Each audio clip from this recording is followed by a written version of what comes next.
everybody, welcome to the Huddle. What's up? I'm RB. I'm Smitty. Bubba J in the middle. What's up? Yep, just another day. Bubba J, no, he didn't have anything to say, sorry. I thought he did. So we got an awesome show for you guys this week. And of course, my phone goes off in the middle of it, but that's cool, we're doing our show. Got an awesome show for you this week. We're going to talk a lot about obviously we're going to get into the NFL draft this week. Right. A little bit about the NBA. Something about Kevin Durant liking something about Russ and how he was the reason that they didn't win. Going to get into that a little bit. We're going to talk a little. Tensions are high. Yeah, the tensions are a little high, and the thing about it is Russ is hearing more pressure now because they went and put more stars with him. Yeah. And they're still not going to win. Nope. So Gonna get beat by the rookie of the year. Yeah. So we're going to get into that. We got a great interview this week with Tanisha Edge, who we'll have on the show this week, and she did amazing things in Division III basketball. Okay. Named second team All-American. So we got a great interview with that. An awesome segment that we went and filmed at Gehringer High School between Gehringer and Butler. So that came out really cool. And a whole lot of sports stuff going on. So first we got to give thanks to our sponsors. Yep. Nails to Die For. You can contact Diane Faulkner at 551-265-1396 or get her at AmericanNailTech.com. Book an appointment today. You get 10% off, folks. Just go book your appointment. She doesn't take walk-in business. You can get a hold of her, like I said, 551-265-1396 or at AmericanNailTech.com. Also, HarryMorrellMusic.com, his pub-to-pub music podcast on Facebook. Smitty loves that one. I do. And I got it right. By the way, I got it right 2 weeks in a row now. Yep. So, and also Rachel Worthy, eligibility coach, 704-207-7082, or you can get her at worthyathleticconsultant@gmail.com. And like we talk about every week with Rachel, if you've got a student athlete in high school that plans on ever playing college sports, you need to get a hold of this lady, because she will definitely make sure that you're taking the proper courses to be ready for School. Yeah, college. So let's get into the boom. Boom, yeah. It's boom time. And you know what, Smitty? I came up with an idea that I had for a brand new holiday. Okay, what's the holiday? Brand new holiday. What's the holiday? It's called RB Gets a Break from Everybody Using Their Phone and Slowing Him Down.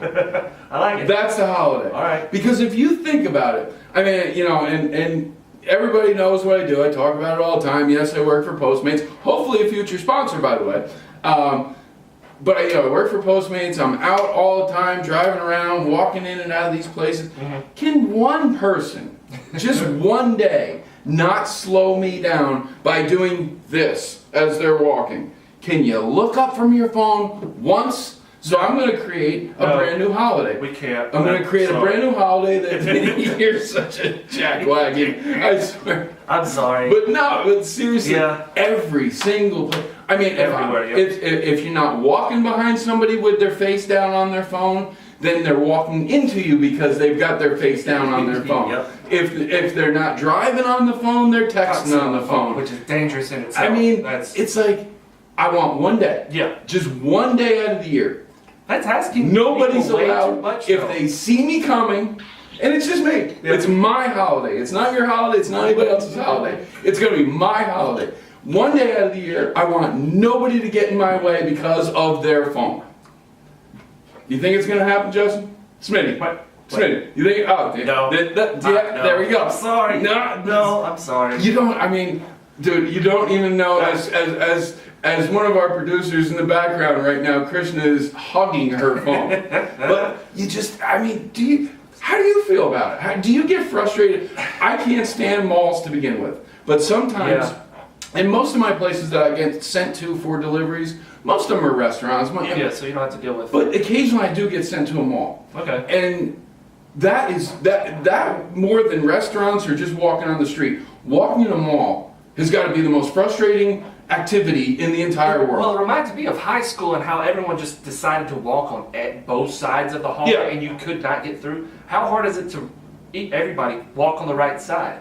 Mm-hmm. I mean, seriously, it's kind of like you're driving, just stay on the right side. Yes. Can you just form a line? And here's my line, what I want. All right. I want everybody to the side and get the H out of my way. So That's what I want. You want your own HOV lane. I want my own lane. I want my own HOV lane, and with signs on it says, "Here comes RB, move over." Get over. Because he's actually got stuff to do. Unlike you, unlike these people that walk around and got nothing to do but this all day long. No, you go on that side. I'll stay in my lane. I like that one. I like it. I like that. That's Krishna still. I like that. Right there. I'm killing Krishna right now. She's dying. She's actually using her phone more now because I'm talking about it. Yep. Alright, so when we come back, well, like I said, what we're gonna do is we're gonna go into a bunch of sports, but as we go to break, everybody's gonna check out our awesome interview. We had Tanisha Edge, second team All-American Division III basketball player. And then after that, we're gonna come back and we're gonna talk NFL draft, Smitty. We're right back. Alright, hey everybody, we're live on Facebook today for our Thursday interview as part of the Huddle, which we hope to get edited and put up sometime Friday, Saturday. Smitty, you're not giving me an answer? Nah, I'm just joking. Smitty, Krishna, Pierre's in the house. We got everybody in the house. So, hey, you know what? Yeah. We also got a great guest on the line. That we do. We've got a second team Division III All-American from Columbia Green Community College, a twin. Who has just put up phenomenal numbers, Miss Tanisha Edge. How you doing today, Tanisha? I'm doing well. How are you? We're doing great. Hey, anytime we get student athletes that are accomplishing what you guys are accomplishing and doing such a great job, it's a good day. Yep. Yeah. So, sophomore year, this year you became the first Twins player to score 1,000 points, right? I did, yes. Well, the third player in the college history, but the first female athlete. Oh wow. That's awesome. That is awesome. That is an awesome accomplishment. Smitty, I'm going to give you a couple things while we got Tanisha on the line. 22.7 points per game. We're seventh in Division III. 42.3 percentage from 3-point, which was fifth in the nation. 130 steals, which was fourth in the nation. And as we just said, the first female 1,000-point scorer in Twins history. Wow. That is definitely deserving of a second. I think it's deserving of a first-team All-American. First, yeah. So, Tanisha, you guys had a great year. So, how would you break down the season, both individually for you and you guys as a team? I think it came down to we really all just shared a vision. We knew that we were a second-year program, so things were going to be a little bit rocky, but we had a bunch of players who were dedicated to our preseason conditioning, and I don't know, we were on the same page, and we just worked at getting better every day and made the most we could for a second season. Well, I mean, and like you said, considering a second-year program, I mean, you guys did a phenomenal job, and so. What was the biggest? I joked with you before we talked. Talking about your brother, who we've had Darnell on the show. But I mean, what personally for you, and knowing what your brother was doing in college, what was the biggest highlight for you this year? I would definitely say getting my second 1,000-point career. I taught my brother in high school, so I wanted to keep going around making a name for myself. Just achieve the most I can wherever I go. And just looking to bring my team as far as we could, being that we were a second-year program. And we had some odds in our favor this year, so I was just hoping to make the most of it. So now, really well. So now, where do you go from here? Where will you be moving on as your CGCC career comes to an end? I was talking to St. Rose and Stack for a while, but they ended up, after recruiting processes, mentioning that they need a big. So now I'm likely going to UMass, hopefully. Really? Yes. All right. And now will that be hopefully accompanied by a good-sized scholarship with it? I'm looking to go in that direction. They just got a new head coach, so I'm not exactly sure how it's all going to play out, but that's I'm hoping it goes. All right, so Tanisha, how are you looking? Are you looking forward to better amenities being D1 compared to the D3 that you deal with now? Because I know as a D2 player, driving around to every single game, we were on vans, and I know you probably did as well. But are you looking forward to maybe I guess Flying once in a while? Yeah, I guess living the lavish life in D1. Yeah, I'm definitely looking forward to, the nicer buses, possibly some flights, longer distance games, and honestly just being on campus, in that type of environment with my team. Yeah, and that's a great school with a great history as far as athletic goes too. So I mean that'd be an awesome step up for you, and it's, I mean, just to think, I think about the days that I spent at the Donlin Auditorium and the SAA Biddy League and Junior League and everything else, being around you guys, and how proud I am to say that being from Saugerties and having a brother and a sister playing Division I basketball in college at the same time is just awesome. Yeah, I definitely like to follow in his footsteps a little bit. No. You're not. He's following in your footsteps. You're the better basketball player. We already discussed that. Who's older? Who's older? He's older. He is. Oh, see, me as older brother would say that my brother's following me. See, I can't get into that because I don't have a twin. Well, see, the one thing I like about it is when we had Darnell on the show, I asked him the same question. I asked him who was the better basketball player in the family, and he refused to answer the question. But Tanisha, if I ask you the same question, who's the better basketball player in the family, I have a feeling you will answer it. Yeah, that's me, hands down.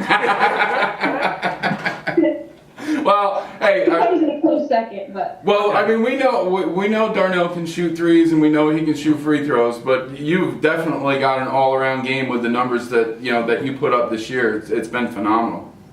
Yeah. Who? Him all my life, so credit to him. But I've definitely made my own moves. And you're doing a great job of it. Think back to your days back in Saugerties, and who was the coach or the influence on the basketball court that stood out the most for you guys? I would say when we attended the Boys and Girls Club, we often had access to a gym, and the director there, Roland Carrito, who passed now, but he was always there to open the gym for us and let us in the gym even when the Boys and Girls Club was closed, and we often found ways to get into Donlin also. So I would say on top of Roland, probably Bill Murphy. Oh, there you go, Bill Murphy. Yeah. Yep. He ran he actually still runs the youth program there in Saugerties and does just a phenomenal job. I know all the years that I coached and refed in that that organization. It was just some of the kids that went through there was incredible. Yeah. Now Actually, still lets me get in the gym now and then. Well, there you go. I see. That's awesome. You got to see because she's got connections. Yeah. She can get in the gym and shoot a little bit, and it's an awesome facility. I mean, I grew up playing there, about 150 years ago. So, so what do you? I wouldn't say that. Well, all right, 100 years ago. I still wouldn't even say that. But so what are you looking forward to now? I know.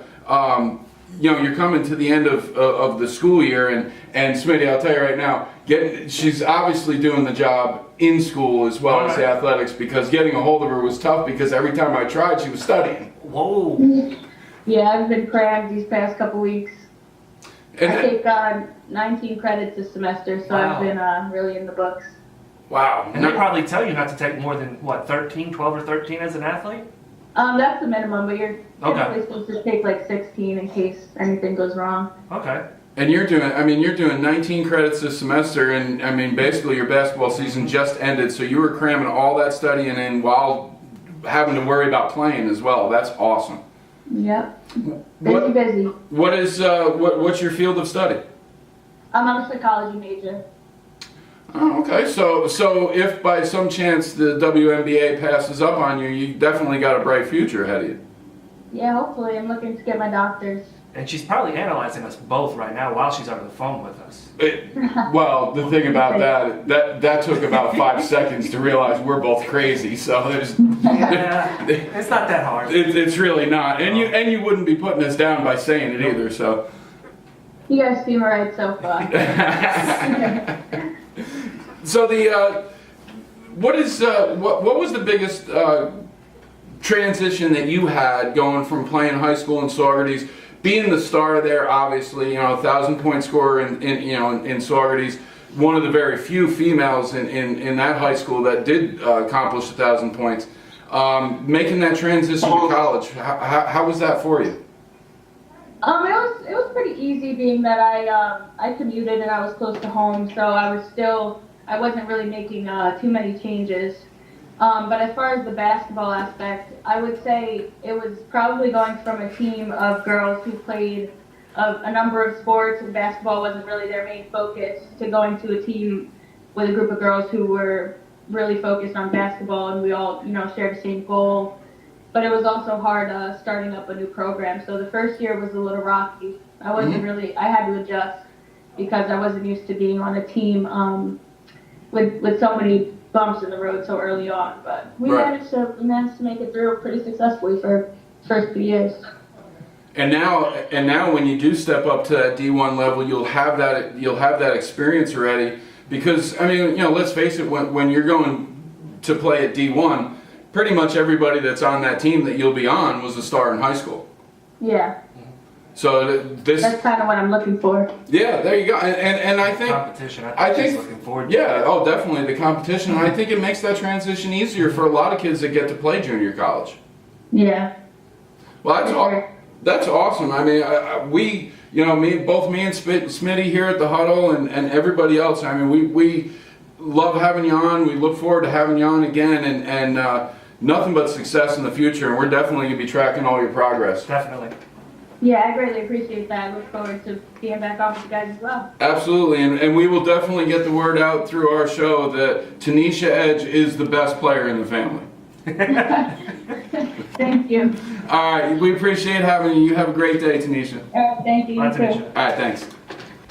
And welcome back to the Huddle. I'm RB. I'm Smitty. Bubba J. And we got Christian over here. She's still playing on her phone. Yep. Don't forget that first segment because she's still on her phone. So, NFL draft this week. NFL. Yep. I love. It's funny, Smitty. When I was in high school, the draft was on Thursday. I believe it was a Thursday. Okay. But they did the whole draft in one day. It was one of the selected days that I was allowed to skip school. We had a bunch of friends. We all used to get together for the draft. How many rounds were there at the time? There was actually 12 rounds in the draft. Whoa. They did it. Started early in the morning, went all the way into the night, and there was very little time in between picks. Okay. So it was they got it done in one day. But I remember we used to have a group of guys. Every year, get together for the draft, skip school. Yes, we skip school. Big deal. Look at me now. Don't skip school, though. Kids. Yeah. You know what? Don't skip school. Don't skip school. But yeah, we get together for the draft. I didn't realize until a couple days ago. This is the 20th year since Randy Moss, who goes into the Hall of Fame this year, by the way. Yeah. 20 years ago, this year, the Cowboys ended up passing up on Randy Moss, who the thing about it is, and it's not like, Randy Moss ended up going, I believe, 23rd in the draft. He went to the Vikings. The Cowboys, I want to say they were picking 18th that year, and the thing about it is that was their guy. That was their guy all along. Everybody was convinced. Well, you know what? But they traded up from that spot. I want to say that they originally were, maybe it was that the 8th pick in that draft. But the thing about it is, all along, everybody was keyed on the Cowboys are getting Randy Moss. Cowboys are getting Randy Moss. That's their receiver. They had the big three back then with Aikman and Irvin and Emmitt Smith, and this was going to be the huge compliment to the passing game and everything else. And basically, it came down to, and the paperwork's even been destroyed on this because the Cowboys were one of the first teams that used to film their draft room, and all the film was gone to prove why the Cowboys passed up on them. But it just made me think about it with the draft being this week. I heard a really good story. Okay, what? Yes, a couple days ago actually. Because as we know, the Browns are picking first, which I think it's just automatic now. I think the Browns just pick first every year. I was gonna say, I think that's been what like they're that for gonna the past 20 years or something like that. Two things. I'm sorry, Brown fans. No, well, you know what? I'm done with the Browns, by the way, because I picked them to be good last year, and then they didn't win a game. Nope. So, but see, the Browns got the first and the 4th pick in the draft. Yep. two things that I've heard come out in the last couple days about the Browns and the draft. One, they're actually contemplating picking a quarterback at 1 and 4. Wait, Which only the Browns could do that. okay, so like pick one of the quarterbacks and then pick Another quarterback. Another quarterback? Yeah. I mean, now the Redskins did it a few years ago with RG3 and Kirk Cousins, but it wasn't in the same round. No, You know, we're talking about the same. two of the first In the four first picks round. of the draft, possibly picking a quarterback. But here was the one that this is the story that I thought was pretty cool. The new general manager of the Browns has basically come out and said he's not going to reveal, even to his own coaching staff, he's not going to reveal who the Browns are picking, and there's a reason for it. Why? Because Hugh Jackson, who is the head coach of the Browns, miraculously after the 2 seasons that the Browns have had, he's won 1 game in 2 years and he's still got a job. But Hugh Jackson apparently, and this is, I didn't even know that this was known around the league, Hugh Jackson is known for leaking information to the NFL Network. Okay, so he's kind of like the Tom Holland of the Marvel universe, because Tom Holland likes to spill all the information about the Marvel movies. That's Spider-Man, by the way. That is Spider-Man. Mm-hmm. My daughter would love that, by the way. She's big into the Marvel stuff. Yeah. So, the general manager of the Browns is hiding who he's picking with the first pick of the draft from his head coach. You know what he's doing? Because he doesn't want the information leaked out. I think he's doing the same thing Kevin Costner did in Draft Day. You think? I think that's what he's doing. See, I didn't see Draft Day. You haven't seen Draft I Day? haven't, man. I'm bad with movies, dude. Well, he's good. I work 7 days. He went with the linebacker number 1. So I think what he might do is he might go with Saquon Barkley number 1, have yourself a good running back, and then with your 4th pick, either trade it away or go with one of those 3 top quarterbacks that. Well, after Donald Allen and Rosen. Well, the thing about it is, after what I saw earlier in the week about how the Browns were seriously considering Baker Mayfield at number 1, I would pick Barkley at number 1 and let everybody else pick quarterbacks because I'm sorry, Baker Mayfield is not the answer to the Browns' problems. Because they already had a Baker Mayfield and Johnny Manziel. Yeah, he's trying to get back in the NFL. And I would like to say that Baker Mayfield is a little bit better behaved, but we're not so sure of that right now. No, not after that Kansas game. I mean, how many more problems, if you're the Browns and you're actually seriously considering Baker Mayfield at number 1, how many more problems don't you already have Josh Gordon? Do you not know? I mean, you don't know. Great for him. He got himself back in the league, but hey, he's one misstep away from being banned for life. And they're also going to be without a all-pro tackle. Yeah.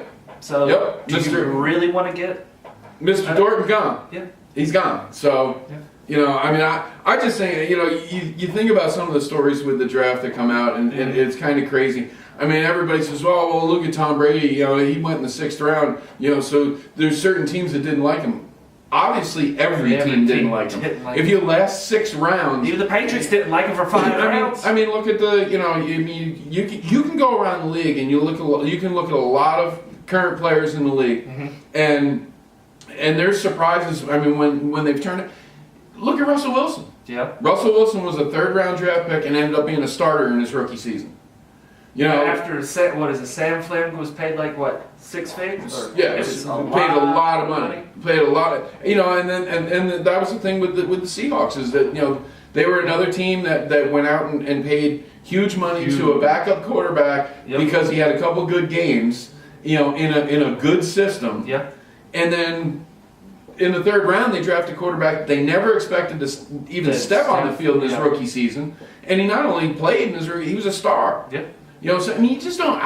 I like the draft. I love watching the draft, and we've got some local flavor this year in the draft because we've got Jair Alexander, who is out of Rocky River High School, played at Louisville, and he's looking at being, mid 1st round. I was gonna say he's defensive back. Is he one of the ones that they've been Panthers are looking at? He's Panthers, a DB, right? Yeah, he's a defensive back. He's kind of I didn't be honest with you. And sorry, Jair, and local people here in Charlotte, I didn't really know a lot about him until after this year's college season ended. Okay. And then they started talking about draft and how quickly he was moving up the board. Okay. From what I understand, he's a pretty good hitter and he's a good cover guy. So he's kind of a mixture of a safety type hitter, but a guy who can cover. I like the So sound of this. I mean, to me, it's a no-brainer. if he's on the board at what is it 23 that 24. 24 that the Panthers picking? Yep.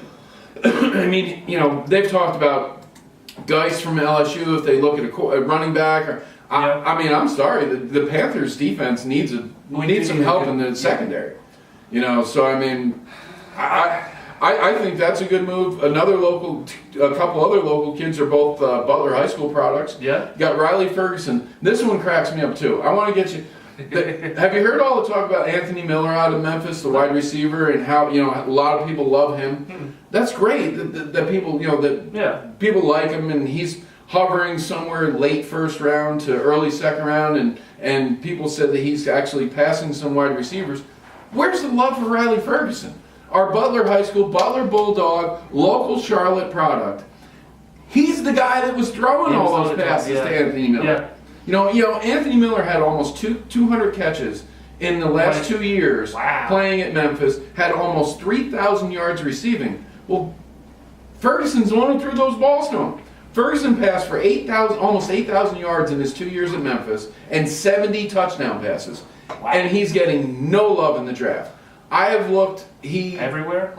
I've looked all over the place, and they're saying anywhere from a maybe early 5th to anywhere in the 6th round pick. Wow. With all these quarterbacks and all these teams looking for quarterbacks, you got a 6'4", 210-pound quarterback who's got a gun for an arm, threw for 1 million yards in his last 2 years playing at a high level in college, and I haven't heard his name. So I don't get it. Could it be from all the... could it be the transfers and stuff it could could be. It be his character that's coming into play? I hate to say that, but I mean, the NFL really does care about character. I mean, it's possibly with that. I mean, it's the one thing that I do see negative, and as far as the when you look at some of the breakdowns from some of the draft guys, the one thing I do see with Riley is the fact that he's not fleet of foot. Let's put it that way. Okay. He's not a mobile quarterback. At the combine, he ran a 4.9. So he's not a fast guy, but that's a fast quarterback. But you know what? If I've got a 6'4", 210-pound quarterback that can throw the ball a mile, I'm not worried about him running. No, I don't want him to be Cam. No, he doesn't need to be Cam. Look at Tom Brady. Yeah. I mean, Big Ben. Yeah. Ben was Ben has always been kind of an anomaly anyway because somebody that big and strong very rarely runs, and Ben actually has always been a good runner. So yeah, exactly. So I mean, Joe Flacco is another big strong arm quarterback that nobody thinks can move. So I mean, I just don't get it with Riley Ferguson. And then the third one to wrap up the whole the draft talk. The third local guy that I'm keeping my eye on is Peter Columbi, who also went to Butler. Okay. He played. He was at Stanford. Right? We had him on. Defensive end at Stanford. I've seen his range as far as where they're talking about him getting drafted. I've seen anywhere from late third round to even possibly signing as an undrafted free agent. Oh wow, he's all over the place. The one thing with Peter is the fact. I mean, in high school he played linebacker. When he went, he's I want to say 6'3", 255. Okay. So he's good size for a linebacker. Yeah. And that's one thing I have seen on his kind of scouting report for the draft is they like him as a strong side linebacker or a really, really good special teams player. Okay. And the one thing that I've seen when they list his weaknesses, none of it has to do with his play really. It's just that he doesn't. It's inconsistent. That he didn't bring it all the time. Yeah. He didn't. What his skill set didn't always show up. Mm-hmm. So hey, that's the type of guy that a lot of teams will take a flyer on. Yeah. And I think that's why they're not projecting him in a certain spot because a team may fall in love with him. Yep. And you just don't know. But it'll be nice. Next week's show we'll be able to talk about 3 local Charlotte, and I hope it's more. I mean, I know there's more kids that are eligible for the draft, but those are the 3 main names that I've seen so far. So. I just want to see another Appalachian guy go. That would be cool. I just hope an Appalachian guy can go. I still that day against Michigan, I still never forget that. Oh no, I'll never forget it. I can tell you where I was sitting, who I was talking to, what I did right after. Were you at the game? I was not at the game. Oh. I was in my dorm room, well, actually not my dorm room, my apartment with my roommate. We were listening to David Jackson, who was the play-by-play fellow, and he's a crazy man when it comes to, he gets into the game. Yeah. And we, after the call, Coy Lynch blocked the field goal. Me and him jump in his car and drive right down to the stadium, and there are people already yanking down both field goal posts. That's crazy. We take both field goal posts all around the whole campus, up to where the chancellor lived, and then back down to the duck pond to drop them both into the duck pond. Oh yeah.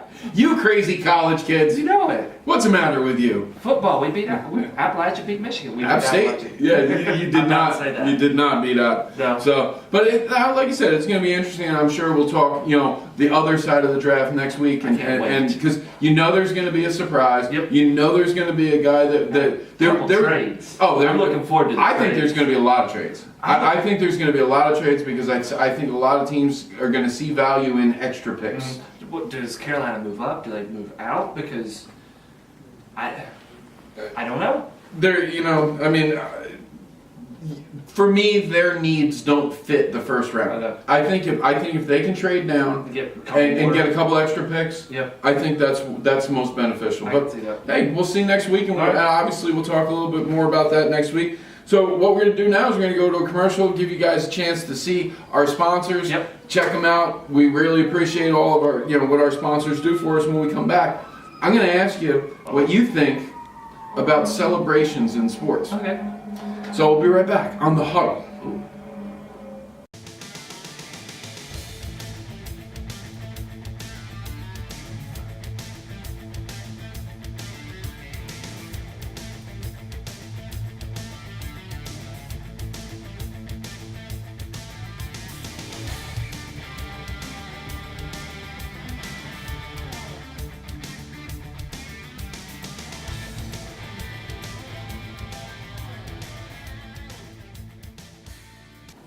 And we're back on the Huddle. What's up? RB, Smitty. Bubba J, What? and all our toys, by the way.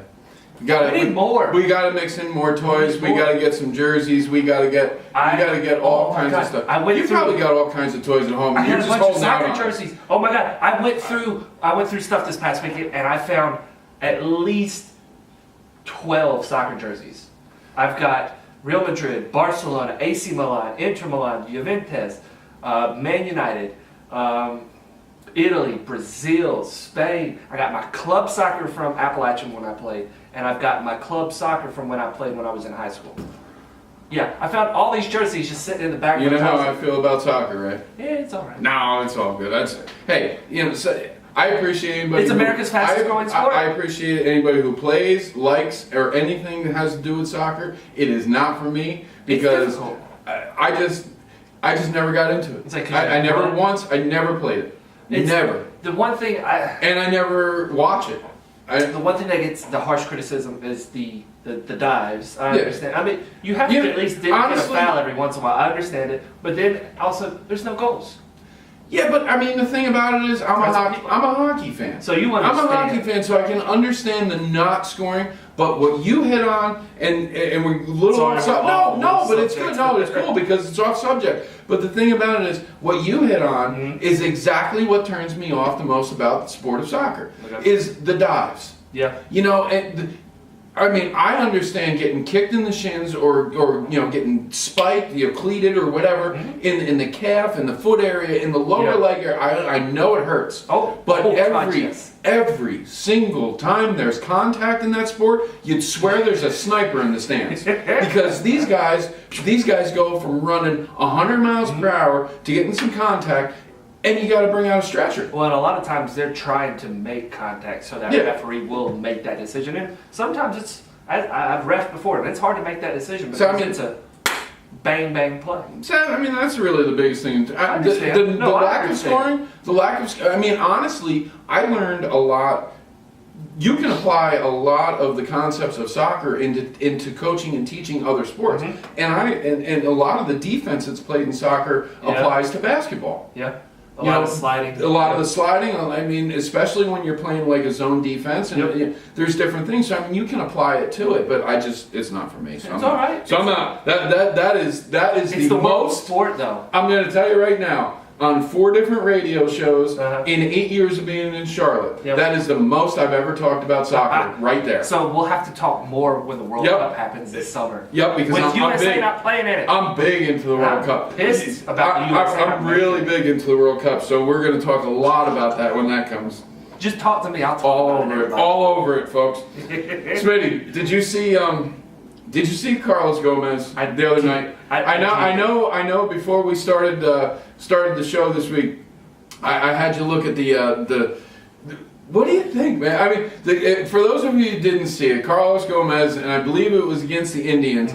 Carlos Gomez hits a game-winning walk-off home run, and man, celebration. Yeah. I mean, I don't care. I mean, my whole thing is I've always been the type of guy, as far as celebrations go, do what you want to do. But you know what? If there's payback after It's the going- celebration, you brought it on yourself. Yeah. For me, I'm a act like you've been there guy. You score a touchdown, Yeah. okay, great. Yeah. I'm not against it. I'm not against it No. whatsoever. What'd you think about it? 'Cause you had a chance to watch out of it. I sprung it on you, Yes. and you hadn't seen it before we got here. I'm in the generation that loves both. We Mhm. we love these big old celebrations after a home run, Right. and then we also love the just the nonchalant, just a little drop of the bat. Me, I'm fine with that walk-off home run because Mhm. it was the end of the game, Yep. and it was a little not tasteful, but I mean he just won the game. I understand that, but if the home runs, you hit a home run in the second inning and you're down 10, why are you going to flip your bat? Right. Oh, I totally agree. I mean, If it's a game winning, I'm fine with. I'm fine with game like. me personally, and I pitched for years. I pitched from the time I started playing baseball until the last day I played baseball. Me personally, and friends of mine will understand this. I'm not saying to hit the guy in the head. I would have ear-holed him. You would have tried. I would have ear-holed him. He would have gotten hit the next time we play him, because Okay. obviously he ended the game. So if that's not the final game of the series, and I'm on the Indians pitching staff, Uh-huh. and we play them tomorrow, I'm hitting him. But I'm hitting him right. I'm not hitting, like I said, Yeah. I say ear-hole because it's a term we used in baseball growing up. If you're going to hit a guy, go ear-hole him. You're never going to purposely hit a guy in the head, and people who do that shouldn't be in the sport. No. You hit him in the proper spot, in the numbers, in the back, or you hit him in the hip or something. But if I'm on the Indian staff and we're playing them the next day, I'm hitting them. But what do you do about the pitchers? As a fan, I thought it was funny. But what about the pitchers though that like pump up to the sky after striking out a guy to win the game? I don't like it either. But see, the thing about it is, that's where I'm a fan of the DH. But the only way you could get me to not be a fan of the DH is because of the pitchers who do purposely hit batters. They don't have to hit. Yeah. Now, if you're a National League pitcher and you're considered a headhunter and you've got a reputation for hitting guys, well, guess what? Your butt also has to get in the batter's box. So, and I think that is the single one reason why I would get rid of the DH is for that. Okay. Other than that, I can't stand seeing pitchers hit. But for that case, like you said, with the whole celebration, what's his name there, Fernando Rodney, with the bow and arrow, and you can take that, you can do it all you want. But you know what? When you have to pay retribution for it, I don't want to hear you cry about it. Now, another way of celebration is these guys in football. You see it all the time. Yeah. You're down 20. You're down 3 touchdowns. The guy reels off like a 20-yard gain. Yeah. And you make a big hit after you already gained 20 yards. Yeah. And then you're celebrating. Yeah. Dude, you're down 3 scores. The guy just gained 20 yards, and you're dancing around the field. I love the first down ones. And they might have picked up maybe 5 yards. About 5 yards. Like you literally caught a little slant. Well, it was popped. You got up and just first down. It was 3rd and a half an inch. You gained you gained a full inch, and then you jump up like you just ran a mile. First down. Yes, I did it. All right, you could have fallen forward and gotten what you got. So no, I've never had a huge problem with celebrations because my whole thing with football when they wanted to ban the end zone celebrations and all that. Yeah.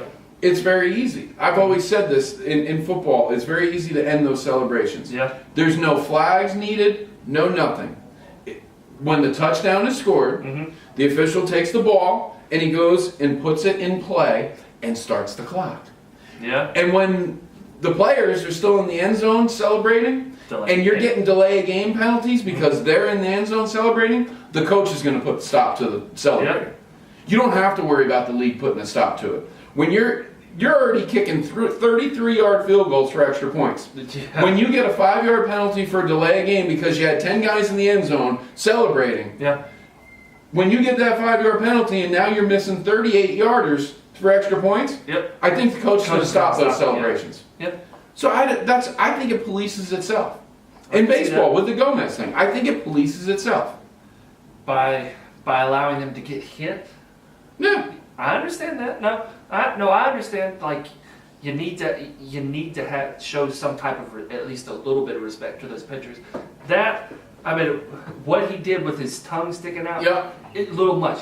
I'm fine with the big old pop and just a big old bat, just one little bat flip. I have no problem. I actually have it's no when problem. he did the marbles thing. Exactly. From, when he did it, when he was coming to home plate is Yeah. what I have more problem with. Yeah. His reaction after he hit the ball, because he turned and faced his own dugout. Okay, I wasn't sure if that was. Yeah, he actually did. I checked on it. Okay. He turned and faced his own dugout. He wasn't showing up the other team. Okay, see, I thought it was the other So team. what he did after he flipped the bat and his little presentation there, all right, go ahead and do it. What he did going into home plate, if I'm the Indians, Yeah. I got a bigger problem with that. Okay. You know, I got a bigger problem him dancing halfway down the baseline, coming into home plate and making it last longer. Just Yeah. get their score Yeah. and then celebrate afterwards with the rest of your teammates. And the thing about it is, if you can't tell me, if we had a chance to interview the Tampa Rays manager and ask him if Gomez went out the next day and got hit as retribution for that. You know, as long as they did it the right way. As long as they did it the right way. Yeah. Don't headhunt, nothing dangerous. Just for the back. But if they went out on the first pitch the next day that they saw him and hit him, would you have a problem? I bet you wouldn't. No. Okay. He set the table for it with the celebration that he had. How do we get in contact with the Tampa We Bay need to call the PR department. We've got a homework assignment. We're going to call the PR department of the Tampa Rays. I hate homework too. And then we're going to see if we can get in contact with the manager, and we're going to ask him about that celebration. Okay, I'm fine. We'll put that on the list of all the other people we want to get on the show too. A lot of people we want on here. All right, how about we take a break and show everybody this awesome video that we got, footage that we got at the Gehringer Butler game on Thursday. On Thursday, and just take a break. We'll show that. It was just a really cool story, and then we're gonna come back and wrap up the show after that. Wrap it up. We'll be back on the Huddle. All right.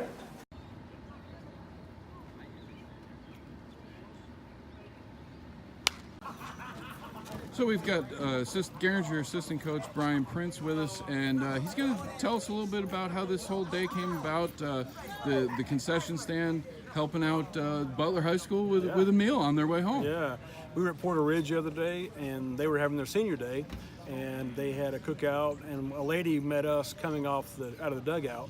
And she had a big old thing of chocolate chip cookies and water, and gave it to us. And it was so awesome for our guys to get that, and just to be appreciated and thanked, And then Buddy Livingston, he got an encouragement from one of his friends to, hey, why don't we start doing that for the opposing team?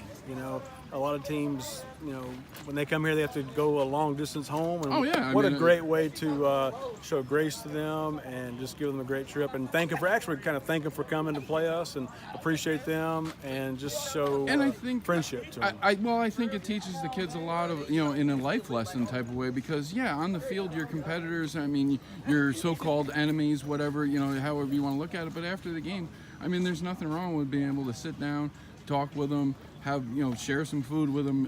I just think it's a great idea, and it's something that would be great if we could see it more and more. Yeah, I think we're going to try to make it a tradition at Gehringer next year. All of our home games provide the opposing team with a hot dog and a Gatorade for the ride home.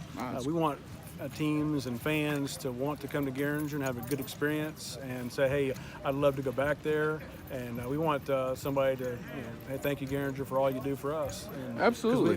We're thankful for all that's done for us. So we want to give back a little bit and just show appreciation to them and thank you for coming. And Well, I mean, you guys have certainly had some great stories this year because, I mean, the one that got me personally was the whole Myers Park story. Sure. You know, when you guys played them and the young man from Myers Park that donated the spikes to one of your players. Sure. And, I mean, you know, it's when you're a struggling school, when you're a struggling program, I mean, you need things like this to happen. Yeah, we need stories that we can tell so that people can find out about us and, you know, be willing to help if they want to, extend a hand.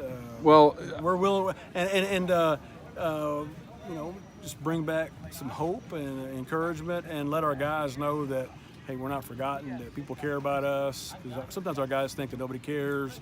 We're Gehringer, nobody wants to be here, nobody cares about us. But when we have stories like the Myers Park thing where, you know, a player gave $350 pair of shoes and two parents offered to buy us a meal to go home with, it shows, hey, people do care about us and they see our story and they want to rally around us. And so, yeah. Well, and the thing about it is when you look at the tradition of Gehringer, you know, it's, you know, people look at them now, you look at you guys now and, okay, you know, it's hard financial times. It's not easy to raise the money that you guys need to have a great athletic program. But there was a time when Gehringer was, you know, one of the top, you know, athletic programs in all of Charlotte. Sure. You know, so it would be nice to bring some of that notoriety back and get people to understand that you guys are working just as hard. Oh, sure. Yeah, there was a time when Gehringer baseball from 1955 to 1985 never had a losing season. Never had a losing season. Right. And from 86 to 2018, we haven't had a winning season. So, Right.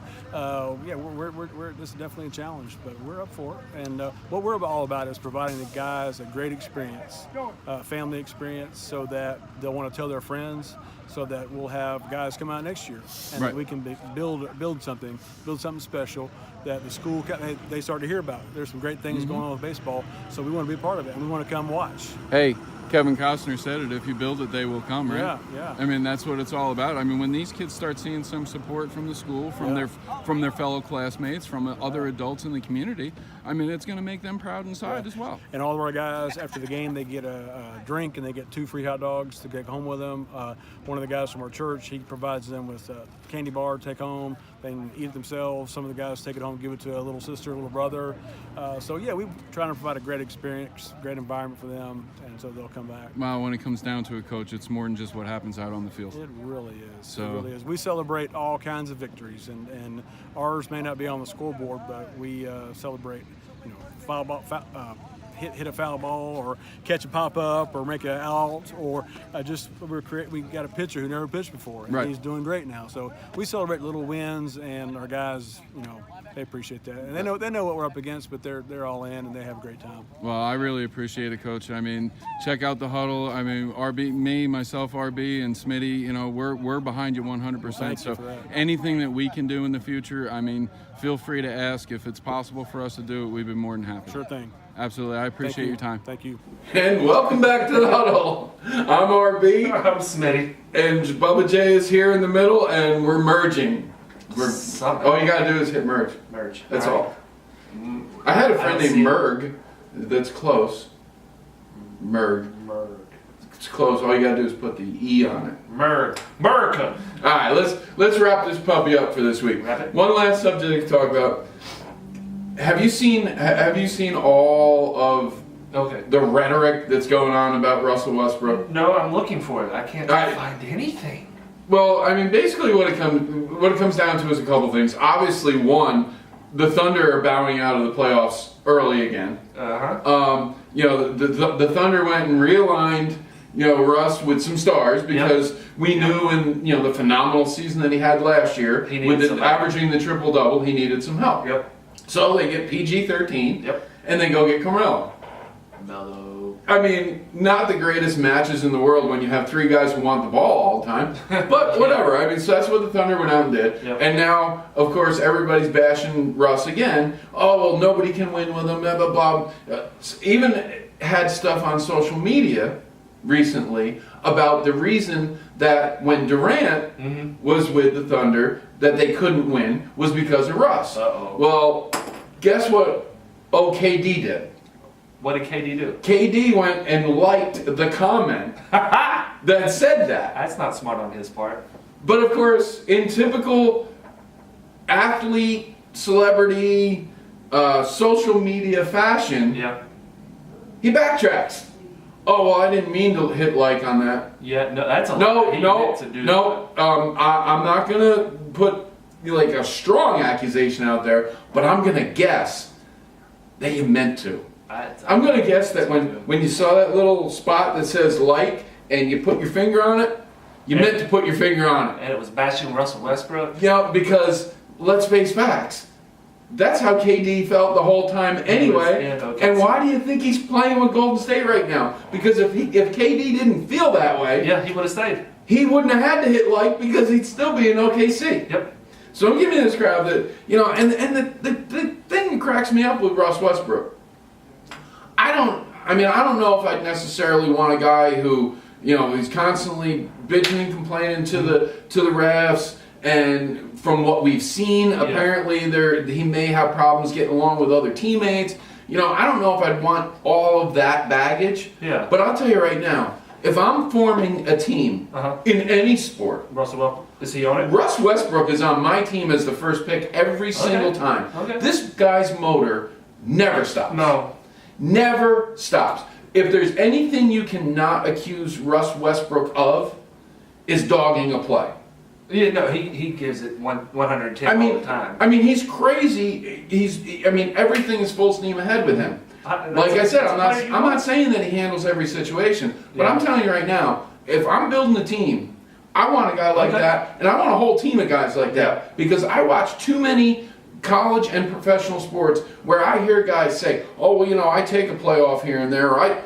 You do what? Yeah, no. Maybe that's why you don't win. Yep. I mean, you can, like I said, you can look at all the other reasons. Maybe he just shoots the ball too much. Maybe he does this too much. Maybe he does that too much. But I can tell you right now, the reason that Russ Westbrook lacks rings on his fingers has nothing to do with effort. I'm wondering what they could have done to possibly get these three to do better. Do you at least start the game with Russell and maybe PG3 or Melo, and then bring one of them off the bench? That way, at one point, they're all three playing at the same time, and then at least two of them are playing again. One's on the bench. With those three, I think you're right on target. They would score over 150 points a game as a team because you have those three great scorers. And I think you're right on target with it. I think the thing that they needed to do, and they even tried it, but it really didn't. By that time, it didn't work out. I think Melo had to play off the bench. Yeah. I think PG-13 and Russ had to be in the starting lineup. Right. And that's not to say that Melo's never going to be on the court with those two guys at the same time. But it would have helped their second unit. Yeah. It would have given Melo is the guy out of those three who needs to be coddled more than any guy, who needs more attention with the basketball in his hands more than any of those guys, because he creates less. He creates less. Right? He's more of a standstill shooter, especially as the age that he's gotten to now. Mm-hmm. The lack of mobility, all the years of pounding his knees on the court and everything else. Mm-hmm. He is the guy that would have fit that second unit mold where he's the sharpshooter of the second unit. Yep. Every once in a while he gets starters minutes. Mm-hmm. If you need him to play with those two at the end of the game to close out a game, that's a different story. Yeah. But you were right on target with it, and it's something that I never saw develop.